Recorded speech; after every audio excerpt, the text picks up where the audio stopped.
রাজকীয় হাউসবোটে জলের উপর ভাসতে ভাসতে হঠাৎ মনে হলো, জীবনটা তো আসলে ধীর, শান্তই।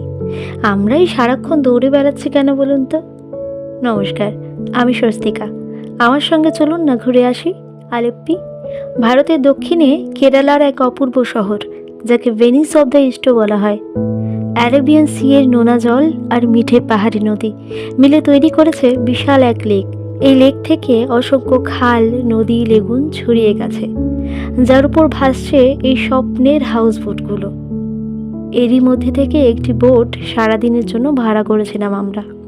যদিও যথেষ্ট এক্সপেন্সিভ এখানে থাকা, তবুও যে প্রশান্তি, যে অ্যাডভেঞ্চার, যে অসাধারণ অনুভূতি আলিপি আমাদের সারা জীবনের স্মৃতির খামে মুড়িয়ে উপহার দিল, তার কাছে সেসব খরচ বড্ড বেশি মনে হয় না।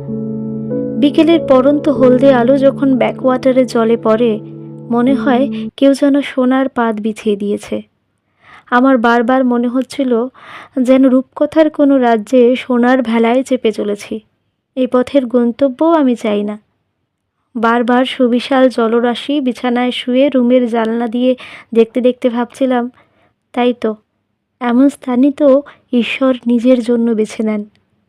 কেরালা ঈশ্বরের নিজস্ব স্থান, গডস ওন কান্ট্রি।